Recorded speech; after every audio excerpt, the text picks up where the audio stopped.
Wouldn't it be great if you were the CISO and your organization ran so well that you could go and support the product line as a CTO de facto, or that you could go sit on the beach and nobody would notice? Like, these are all great outcomes for you.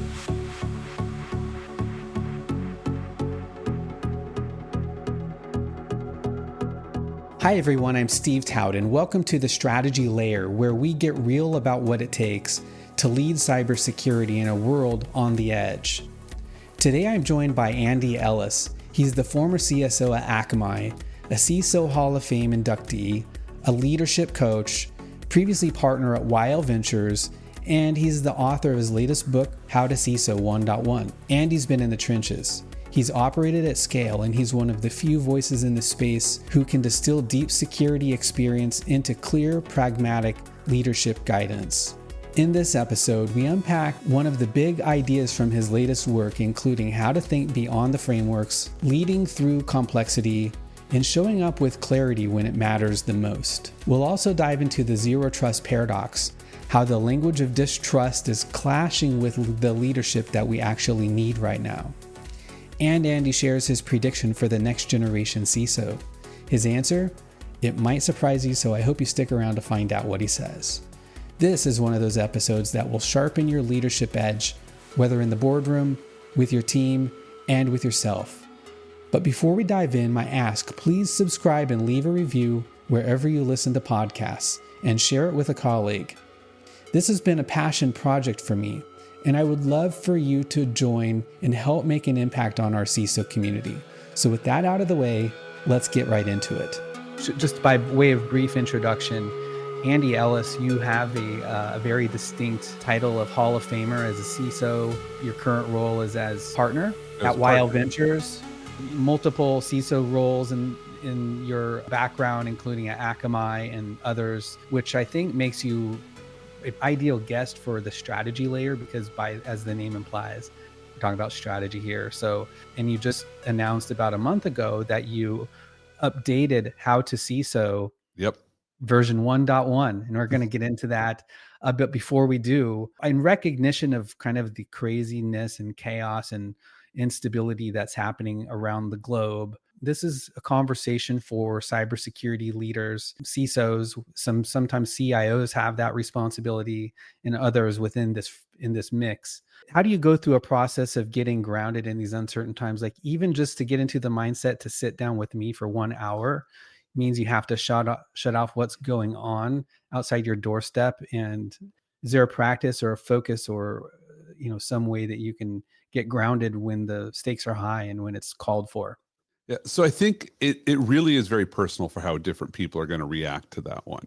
For me, I've always actually been pretty good about just put things in a box for a little bit. Like, I got to walk into a meeting, pause, take 30 seconds, deep breath, and just shut everything out. Like, this is where I am. I'm present in the moment. It gets really hard when you have a computer that's reminding you all the time. So one of my practices is I've got you up on my teleprompter in front of me, and that's it. That's my screen. I do have a second screen that's off to the side here, but it right now just has the LinkedIn page for this. So if people comment, I can interact with it. So a big piece of it is actually physically close the world off. If you want to be present in the moment, then you have to reduce distractions, because humans are actually really bad at multitasking. There's a fun experiment, a cognitive party trick. You might have experienced this. I love these. They're usually done as icebreakers that some leadership person's going to come in and they want to show you how the human brain works. One of my favorite ones, I'm going to do a simple one just for our audience to know what we're talking about. So Steve, I'm going to ask you 4 questions. I just want you to answer as quickly as you can. Okay. Okay. What color is snow? White. What color is snow? White. What color is snow? White. What do cows drink? I almost said milk. Water. Right. Water. Why did you say milk? Because I primed your brain with the color white. And so you got white milk beverage. So your brain's like, quick answer. Let's throw out. So it's an example of a cognitive party trick. Things that are like gotchas. But there's one that's fun, which is about multitasking. Yeah. Which is get one person with a stopwatch and somebody else is your participant. And you have them count as fast as they can from 1 to 26. Right? And you time them. And then you have them count as fast as they can, obviously with enunciation, or not count, do the alphabet, A to Z, fast as they can. Mhm. Then have them alternate A1, B2, C3, D4, etc. Time it. And you might say, oh, well, the time should just be the addition of the two. But it's not. It is so much longer because of how much brain you have to use to switch between counting and doing letters.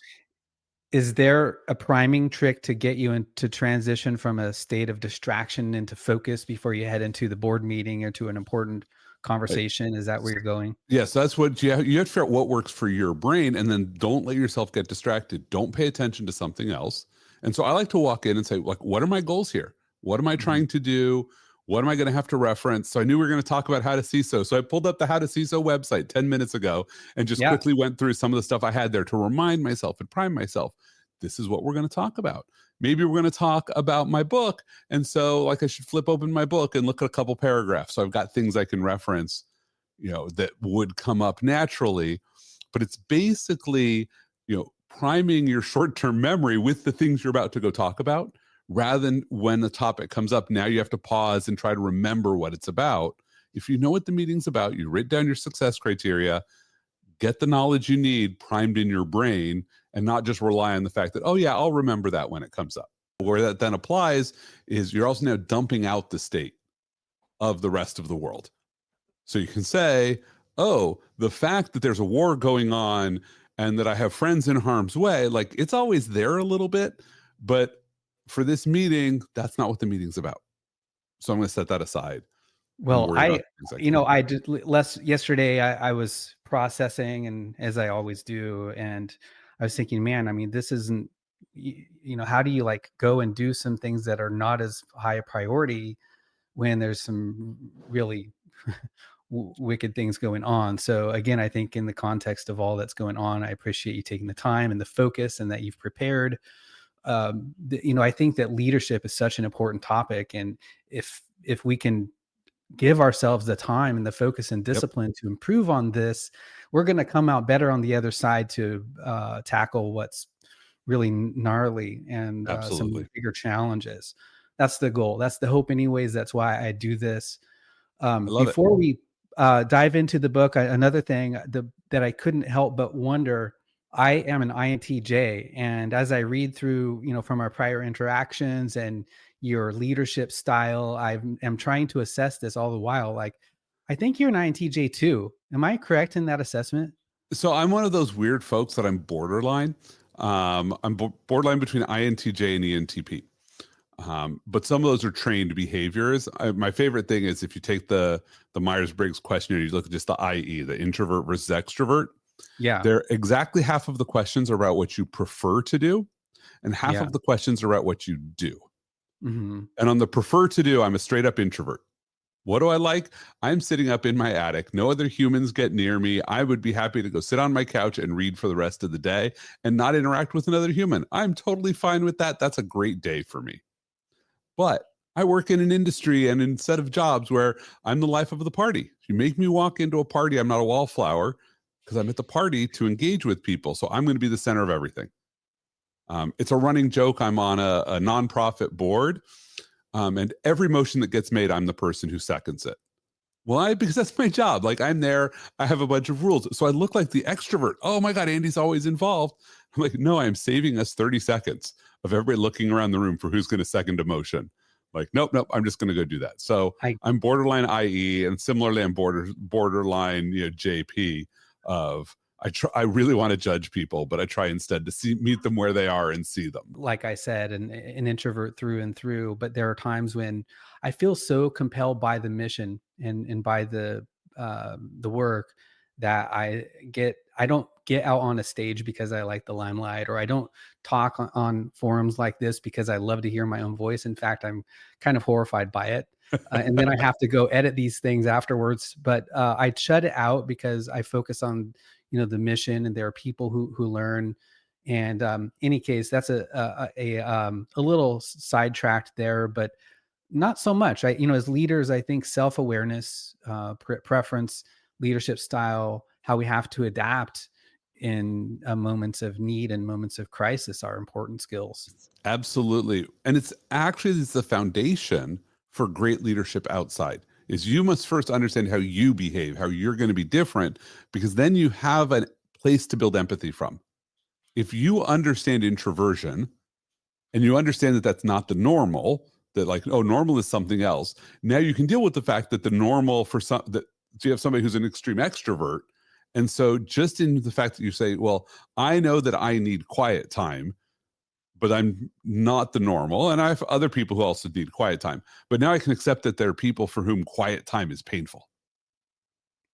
Like Right. they're like, no. If they're going to show up, they want to be nothing but shown up. It's like, oh, Right. we're doing a 5-day offsite. I've got somebody who wants there to be activities the whole time because otherwise I'm wasting their time and energy. So we've established that you like reading. Well, you obviously like writing. And I think I saw elsewhere that you play video games. You seem to have a setup that allows you to indulge in some I've got that monitor playfulness. here. I used to play a lot more video games than I do right now. My son is the avid gamer. Yeah. He plays Valorant. He also does video production for Valorant competition. He's been doing that for a while. And we're in fact, end of the week, he and I are headed to Toronto for the Valorant Masters. This will be my first time going to an esports competition where I'm going to sit in the same room as the people who are playing.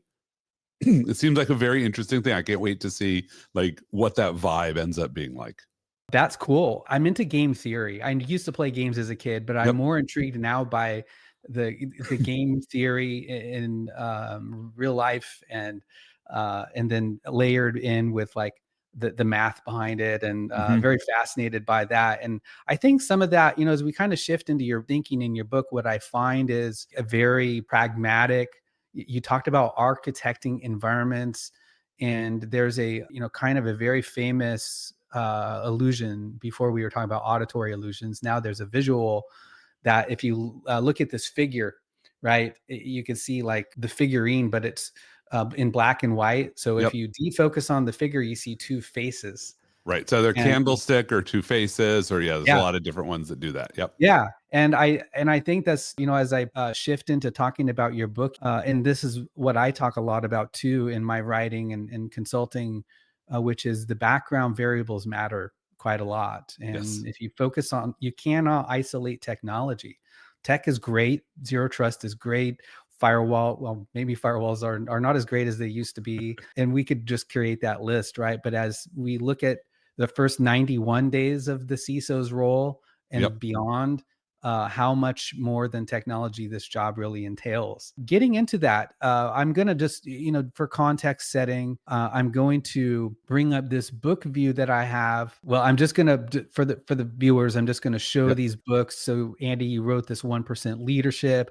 I bought it. Your personal stories, your story about problem solving with at a baseball game with your daughter. You just bring in Yep. such stories that illustrate these. And How to CISO, which was the one that sparked my intrigue about a month ago, because you wrote this. And at first I was saying, okay, this is 2.0, but this is actually 1.1. Yeah. So very briefly, in your words, like, what is How to CISO and why is it 91 days instead of 90? And then why did you write version 1.1? What's Yep. different? So it was a minor up. I'll answer sort of backwards. So the reason it's version 1.1 is I published version 1 like 2 years ago. And I'd gotten a bunch of great CISOs had given me feedback. And so I just wanted to update it, refresh it, tell people this is different than what it was, but it wasn't like a major fundamental rewrite. It still has the same structure. It's got some new sections.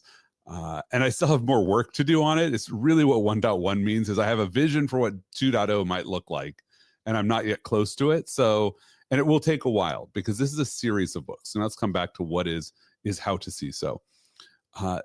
It started because I looked around at the industry, and there's two fundamental problems that I've seen.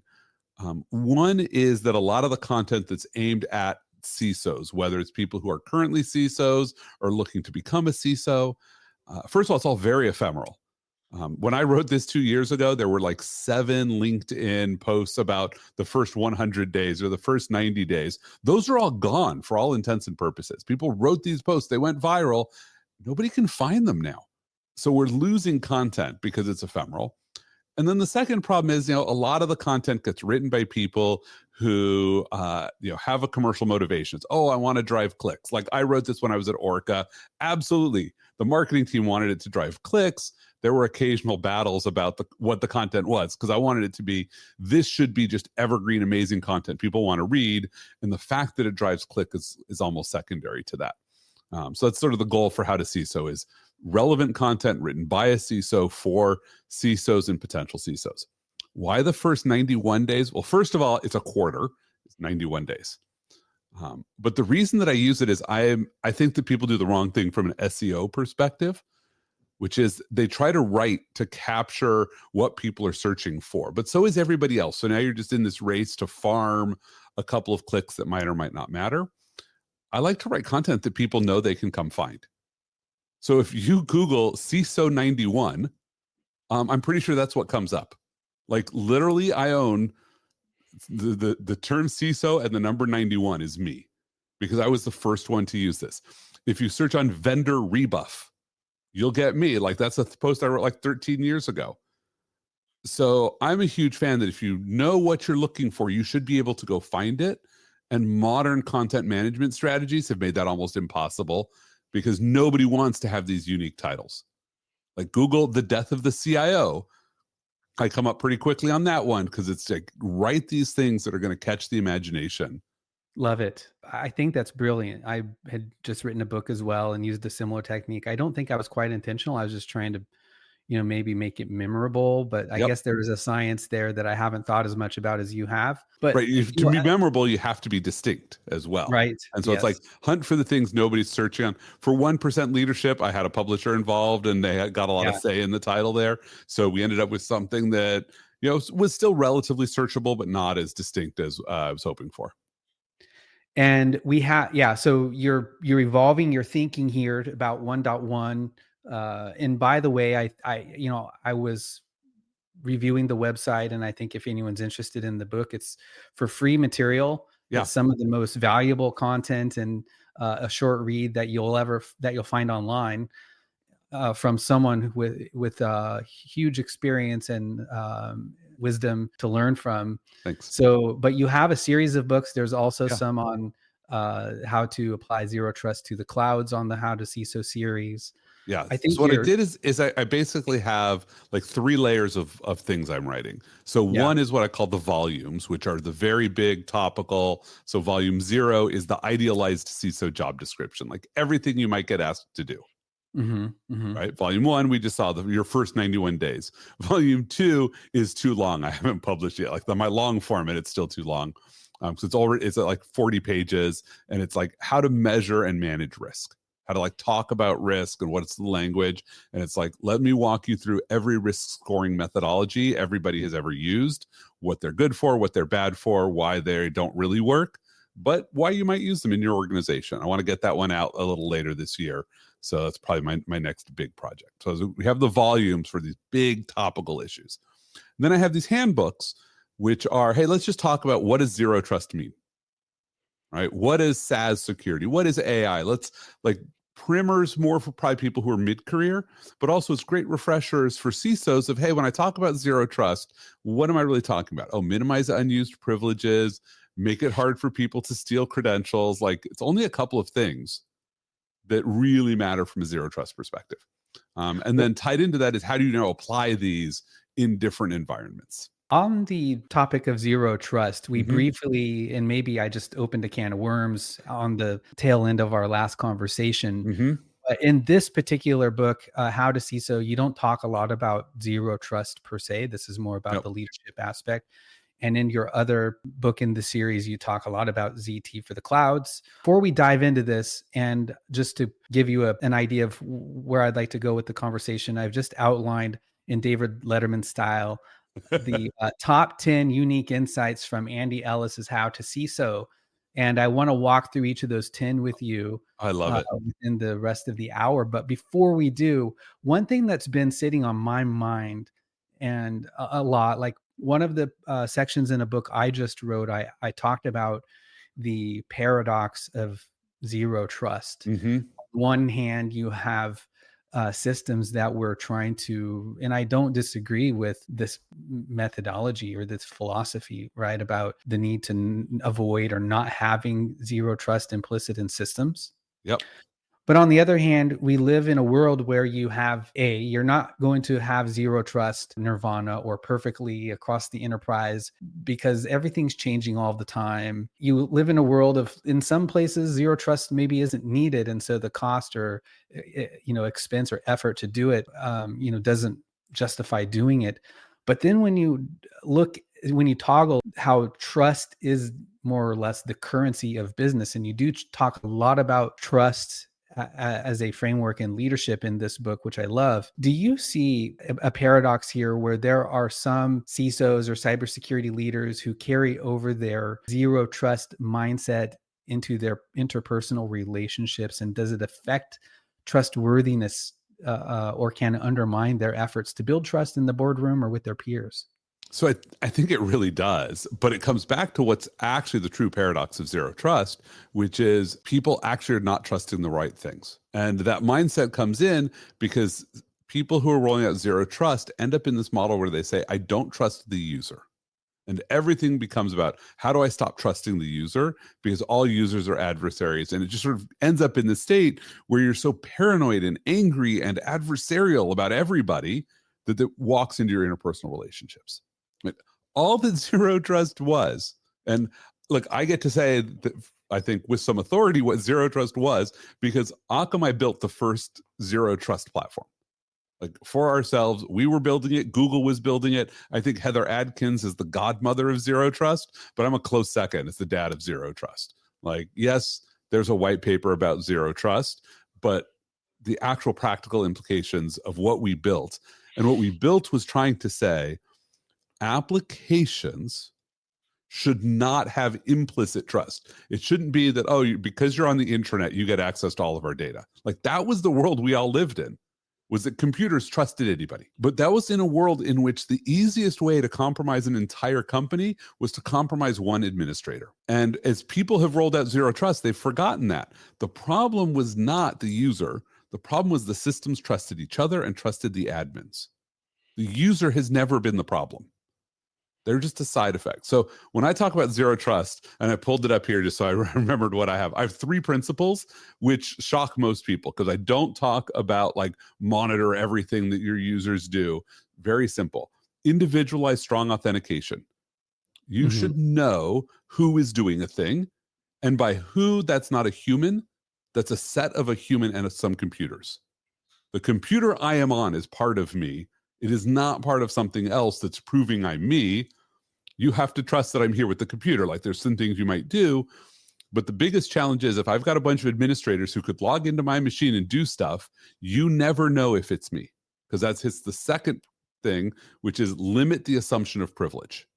That if you give one person a right to do things, you want to make it that nobody else gets that right except for that person. And so anytime an admin can clone somebody's credentials and pretend to be the person, you violate zero trust. And then the third principle, which is what people overfocus on, is minimize unused privilege.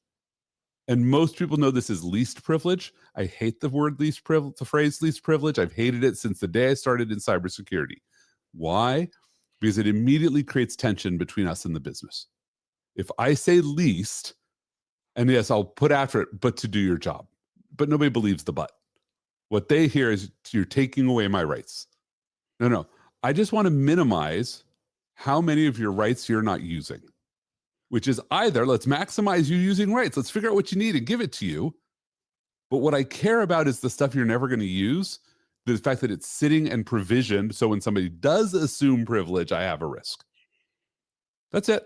Do those 3 things and you have zero trust. Perfect segue into the top 10 of the insights from How to CISO, because you just demonstrate, I mean, you understand the technology. You've written another separate book on that. But number 10, and this is not a exact quote. This is more or less a paraphrase of a concept from How to CISO to make it a little more conversational friendly. But one of the key insights that you talk about is if you're using the wrong language, your governance meeting is a mime performance. Yes. Yeah. And you just toggled right there from talking tech and zero trust. But when you change the language, when you're talking to the business, right, you can't use security jargon. Otherwise, you're going to lose them and undermine trust. Exactly. It's you basically want to learn to tell fairy tales. Like, why do we tell fairy tales? We tell them to our children because they're cautionary tales. Like, forget the Disney versions of them. Almost every fairy tale is, if you do X, bad stuff will happen. The point of Little Red Riding Hood is, don't talk to strangers. And when you have a hint that a stranger is sketchy, they probably are. That's it. That's the whole point of it. But if you say don't talk to strangers, your kids won't listen. So instead, we tell the story of the wolf. It's Yeah. like, look, the wolf asked questions of you, got information. Then when you walked into grandmother's house, it was the wolf who was pretending. Like, this is a classic cybersecurity story told to kids. We teach this to children without ever mentioning security and safety.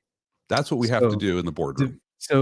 and maybe this is counterintuitive at first, but the need to develop a new lexicon, or a lexicon that's more appropriate to, I think it's probably our responsibility as technologists or cybersecurity leaders to adapt to a business language and a business environment than to expect them to Absolutely. learn a cybersecurity lexicon. Well, and I'll be honest, most of the cybersecurity lexicon is, I don't know if I'm allowed to use profanity, but I want to put profanity in right here. Like, we use words like risk as as an individual noun. It's like crazy. Like, why are we talking about that? We should say, this is a hazard. It can lead to unacceptable losses. We don't want to trigger. Like, there's a whole language that the safety world has that we can just borrow, but instead we try to create our own, and then we try to force it on people. They didn't want to talk to us to begin with, and now they have to learn a new language to do so. Not going to happen. There's another one here too, which is knowing your environment, knowing your audience. And I think this helps to illustrate the genius in this book, and or at least what sets it apart from other books, is understanding of the environment and the culture. So number 9, you're either in a carbon org or a silicone org. Yep. Know which one, or you'll secure the wrong thing. So this framing changes everything. User first versus machine scale security. Mm-hmm. I have never heard it put this way, and I think maybe there's a assumption that all orgs are the same, or at least they don't see this distinction. Can you elaborate on the carbon versus the silicone org? Yeah, and I got this actually partially with this idea from reading a science fiction novel a long time ago, post-apocalyptic, and it's by Sean McMullen, and it posits this computer that's made of humans. Mm-hmm. Right, that you're not allowed to have computers because there's apocalypse weapons in orbit that will blow you up. So you build the computer out of people who are the components of the computer. So it's a giant system in an auditorium where each human is like an adder or a subtractor, and you're doing math. It's a really cool feature called the calculor. And what's fascinating about it is, like, that's an organization which the humans provide value, but only in as much as a computer can't do their job. The computer is what's important. And if you think about a call center, that's how a call center mostly operates. Most companies would get rid of the humans in their call centers if AIs were actually good enough. We might be kind of close to that one. But when you think about call center security, like, most of them have things like, oh, there's a locker outside for your phone because you're not allowed to bring your phone in because you might take a picture of what's on your screen. We have draconian security because we wish that we could wipe the brains of the people who are coming in. We just want a random human come in, follow the process, and when you're done with the ticket, forget what you just did because you're a walking data breach. So the amount of security we put on that person is insane. If you tried to put that on a developer who works in a carbon first organization, right, they're going to be like, no, I'm not going to come into an organization where I can't have my phone, I can't browse the web, I can't use newest and latest tools, like whatever it's going to be. Very different environment where you have no IP unless I put it into the computer. Right? Whereas the call center, the person's not adding any IP, it's all already there. You're trying to protect that. So a lot of our security is focused on this call center, the silicon focused environment. And then we try to apply it to these carbon focused environments. And we wonder why the whole organization rebels against us. I was just having a conversation with another CISO last week. We have a mutual interest in the Severance series, the TV show. And I think they got zero trust perfect, right? And wiping the memory, having network isolation and segmentation, and yet they still suffered some pretty devastating consequences. Mm-hmm. We're looking forward to what's going to happen in season 3 to see where this ends, but it shows, right, that that distinction. You mentioned the wiping of the memory, which triggered this thought. Interesting. From zero trust and zero knowledge proofs and least privilege, we could see why that's important.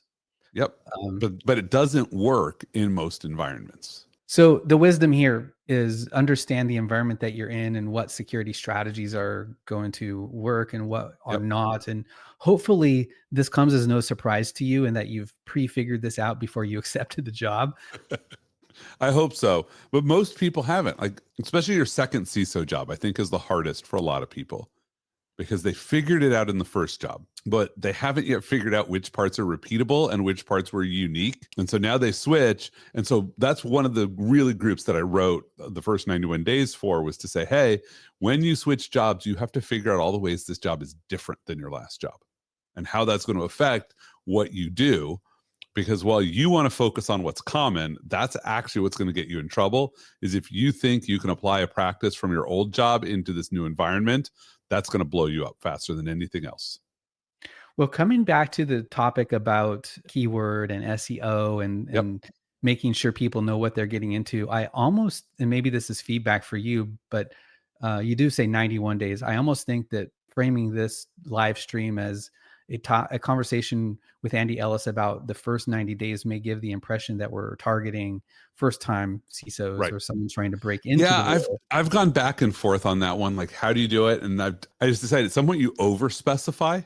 And realistically, SEO is now so much AI augmented. The AIs are reading the content to reference it. Well, my take, and this is just from my discipline of like, I'm a runner and I love running, and it's like, you can't get into running, a 20, 30, or even a 50-mile segment in an ultra marathon unless you've figured out how to do a 10-mile or even a marathon distance. So I hope that the wisdom that comes through is that getting the practice in to know what that first 91 days looks like is important, regardless of where you're at in your career. Yes.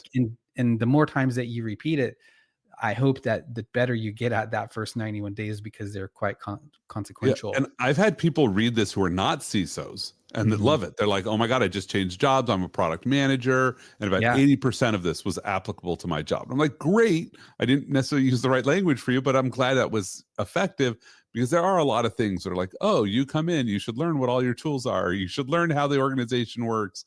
Here's the questions you should ask. Like, just change the security off of it. I don't know if it's going to be on your list later, but my favorite is the two questions you go ask everybody. Go ask all your stakeholders and say, what are the stupid things we're doing that you wish we would stop? And what are the obvious wins we could be doing that we're not doing? Well, let's not get ahead. We're on number 8. So sorry, this one is within the context of risk assessment, risk quantification. And I was just having an interaction with Richard Syerson about this.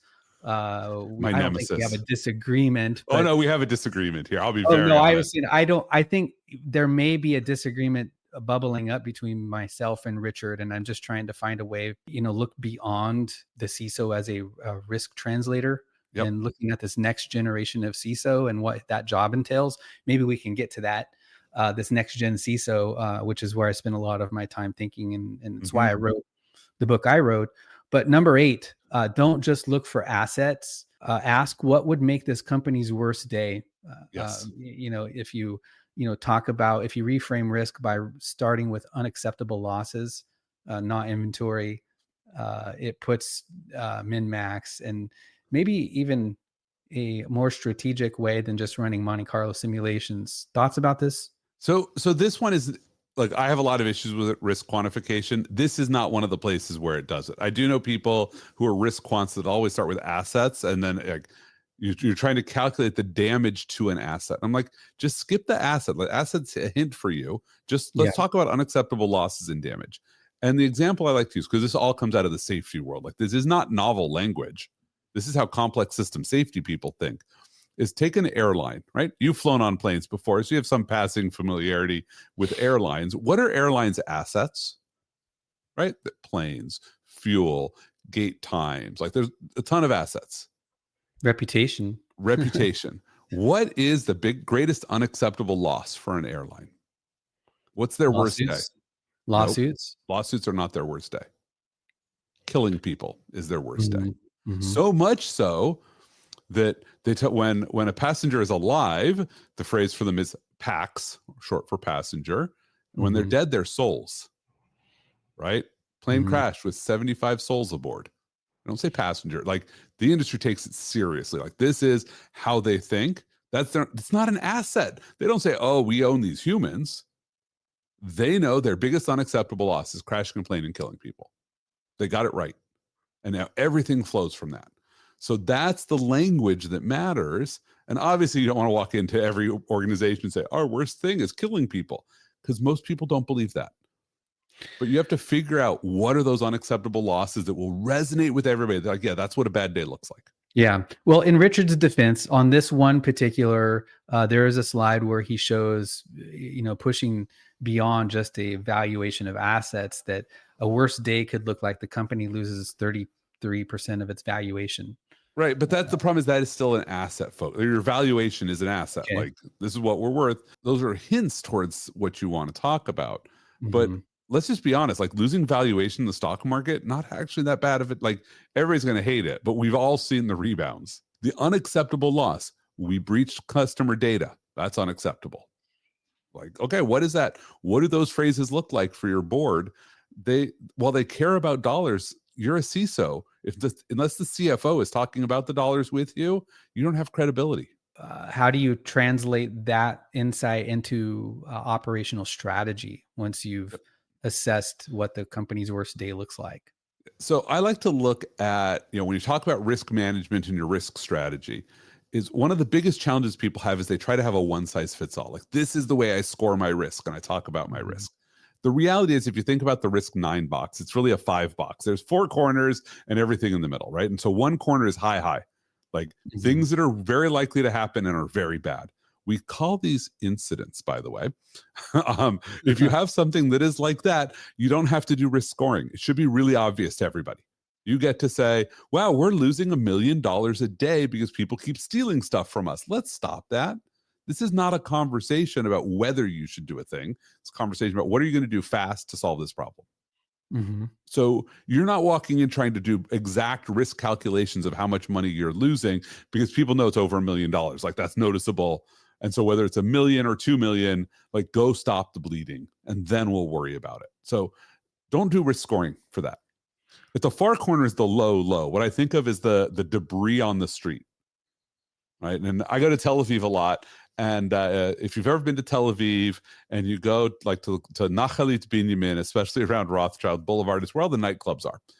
And when you walk out at like 5 or 6 in the morning, you will never see roads more filthy than what they are there. Like, every nightclubber comes out, they're littering. It's awful. Like, it's a disaster.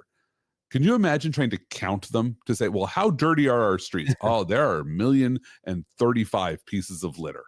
Like, why would you count them? Either you do what Tel Aviv does, which is a street sweeper comes by every morning and they clean the street. You have a process to deal with litter, or you don't have a process. You don't care about each individual piece of litter. And so don't score things that don't really matter. Right. The other 2 corners are very interesting, and there's where we get stuck a lot. Right. One corner is happens all the time, like high probability, but low damage. Right. So for these sorts of things, like, hopefully you can say, oh, look, these are minor incidents. Let's just go solve these things as they come up. Right. But this is what you have an operations team for. Right. These are just operations tasks that come up, go solve the problem because they're happening on a regular basis. Yeah. Okay, I understand. So maybe more of a coarse-grained prioritization matrix than a fine-grained. Very, if it's very 78 low level versus 92, doesn't really matter. Still has to be done. Still has to be done. Like these are things, but everybody can see it happening. But then where we get ourselves stuck is these low probability, high damage things, right? The scenarios that we like to talk about that nobody really believes it's going to happen to them. And so we spend all of our time trying to compare these into the other 3 corners, when this is the stuff that we lose credibility on. What I have found really works there is to tell fairy tales. I'm going to come back to that. Like, you go talk to an engineer and you say, hey, there's like 5 different risk scenarios I've got for you. And if they only believe in one of them, that is your most important risk now. Don't talk about the other 4. You're going to spend all your time fighting with them. If they have one that they agree, they're like, oh yeah, that's pretty bad, and I have something I can do. Your job is now to tell everybody else in the company that is the most important thing for that engineer to work on. Like our job is get stuff done, not prioritize risk. Number 7, quick wins aren't optional. They're your currency. Spend it Yes, well or run out fast. And I love that you talk about political capital as a real asset class. it is. I could talk, but I just want to turn it over to you. Thoughts? Like you walk in and you have no authority, you have influence. Right? You don't get to tell people to go do work if they don't work for you. You get to ask them to do work.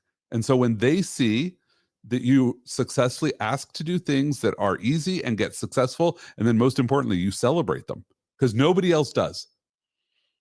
Right? If I walked into a company and I came over to you and you're the head of HR and I said, wow, like our background check system, like, no, why are we doing this? What's going on? Whatever I want to go fix with you, and you go fix the thing or I fix the thing for you, and then I celebrate. You know, I did all the work, but I'm going to celebrate Steve for being a great head of HR and taking care of security. Every other executive says, ooh, I want to work with Andy because he gives me credit even when it's not due. And you want to work with me. So quick wins demonstrate that you are effective at getting things done. People want to work with effective people.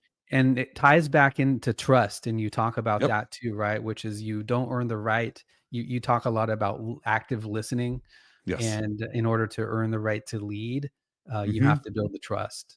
Yeah, people have to trust that you will not abandon them also. Like I like that you're familiar with the, like, you don't have to outrun the bear, you just have to outrun the slowest person in your friend group. Yep. Yeah. Like that is awful advice though for leadership. You should be the slowest person in your friend group. You still want to outrun the bear, but don't ever leave somebody for the bear because they'll never trust you again.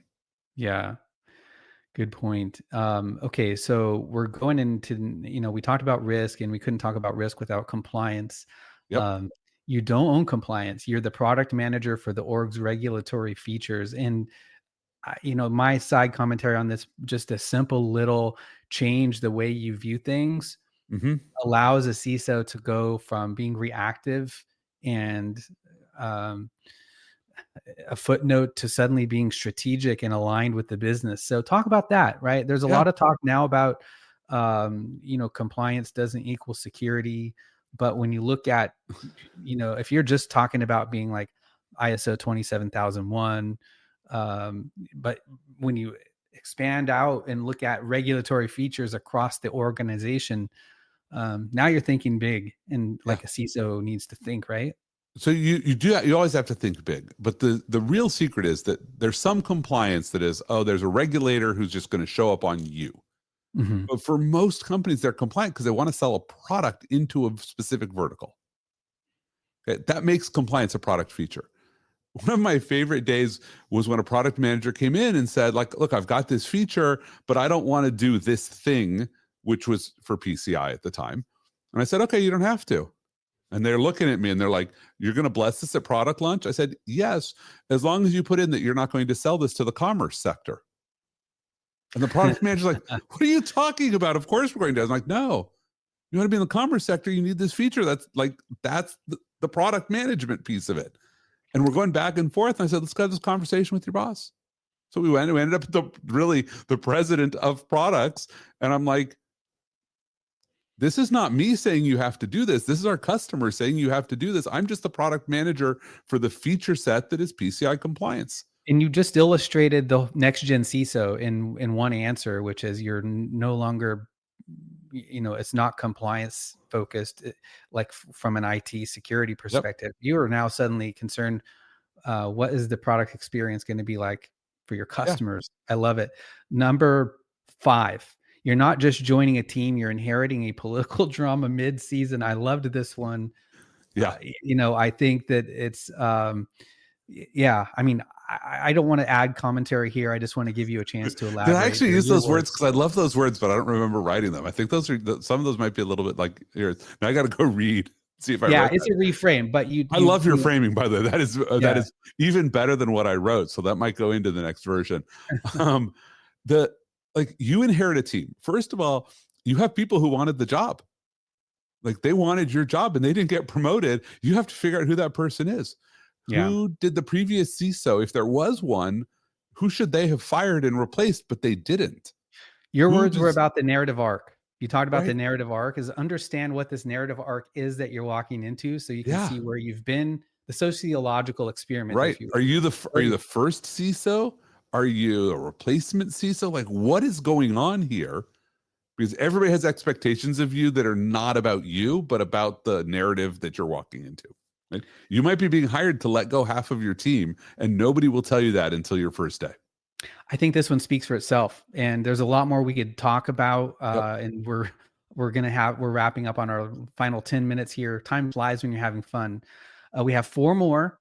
Yep. Number 4, technical debt doesn't move hearts. Call it deferred risk if you want execs to care. We Yeah. briefly touched on this, changing your language, Right. but you Companies are rebrand debt language. fueled. Everybody Yep. carries debt. So when you say technical debt, you Yeah. have now put it into language they can understand and accept. Like, oh, we have technical debt. Yeah, we also have venture debt. We also have warrants. We have all of these things that are debt. Debt is the lifeblood of most companies. So saying we have technical debt is like saying we are doing a good job of not over investing in technology. That's not the goal of what you wanted to communicate. You want to say there's something going to blow up in our face someday. That's deferred risk. One of the former CEOs at VMware during my time there would talk about he really thought IT was a thankless job, that it was a full contact sport. And Yep. when you peel back these layers, because you talk about that your language has to match the business's emotional economy, that you're not just solving a technical problem. And I think we're misdiagnosing a lot of data breaches today as a technical problem. Yep. But I think when you look, and that's why I think this book, by the way, How to CISO, I think the title is oversimplified. But you talk about 1% leadership already too, the importance of having leadership conversations in cybersecurity, so we are not just throwing technology at every problem is vital. It's so important. Number 3, security failure lives in the seams. Go where the silos blind people to risk. So your model pushes CISOs to map organizational blind spots, not just attack surfaces. Yeah, one of the challenges you run into is security actually never should have been its own discipline. We always should have been part of IT.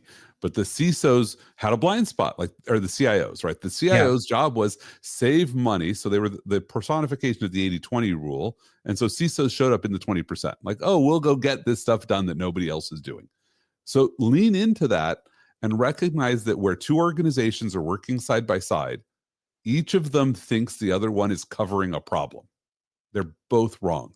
It's sitting in between them. Neither side is doing it. That's where some of your worst risks live, is that integration between the engineering team and your professional services team, where engineering says, oh, well, of course, professional services will integrate this correctly. And professional services saying, well, of course, engineering wouldn't be so stupid as to not make the back end implication work better.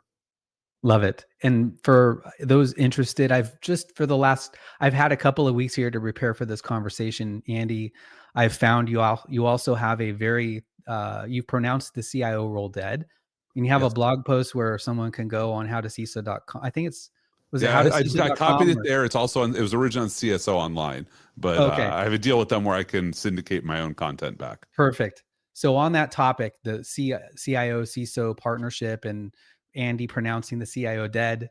There's an interesting blog post about it on your website. Number 2, your team's success depends on how well you remove yourself as the bottleneck. Self-awareness is leadership. That is something that you talk about. And, on one hand, you talk about from a zero trust perspective, don't think of making yourself the bottleneck as being selfish. But on the other hand, you see the practical value of removing yourself. I talk about this a lot too, that if you depend on heroics and you being in the room in order for decisions to be made, you don't have a system. Well, not only do you have a system, but you don't get to take vacations. You don't get to pick up new work. Like, you want to grow in your role, hopefully, or you want to retire. Both are fine as strategies, but both of them involve you doing less of whatever you're doing today. So whatever you did today, tomorrow you need to do less of. The only way to do that is to get yourself out of being the bottleneck. When you're presenting to the board, who are you bringing with you? If you're a CISO and you walk into an executive room to brief them and you did not bring somebody who works for you, you're doing it wrong. Bring them so they can learn, and over time, maybe they take over more and more of that, or they make your prep work for it easy.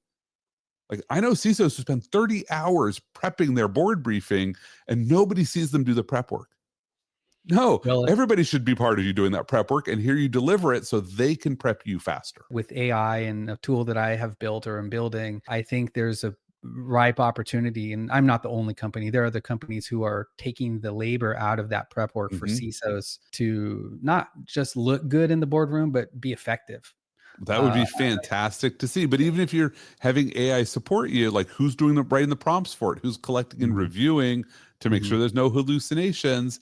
If Yep. that's always you're that bottleneck and you're not getting to a place where you do less work. Wouldn't it be great if you were the CISO and your organization ran so well that you could go and support the product line as a CTO de facto, or that you could go sit on the beach and nobody would notice? Like these are all great outcomes for you. And now we're at number one. I Yep. want to talk briefly about this and then close with what's the next gen CISO? What does the next gen CISO look like to you? So, the number one on the list, a CISO with no verification system is just guessing with confidence. Yes. You have a relentless focus on testing what you build. It's a rallying cry for truth over illusion. hmm So this one really started a long time ago because I noticed that I had somebody who worked for the CIO who never told the true thing, but he never lied. He just never challenged the things he was saying. He'd walk into a room, he'd say, "We're doing X." And he believed it. He was not lying, but he left out the fact that they were only doing X on 3% of the systems and that doing X would involve 5 other things first. And so after a while, I started to have this realization that's like, how many of those places do I have that blind spot where I know a thing to be true, but I haven't checked to see where's the limit of what I know?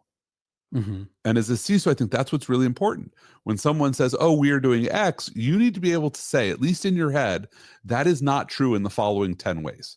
Is that material? If so, I need to talk about it. But if I don't know where it's not true, then I can't help the company make better risk choices because they just heard a declaration that we're fine. And everybody now believes we're fine 100%. I know it's only 30%.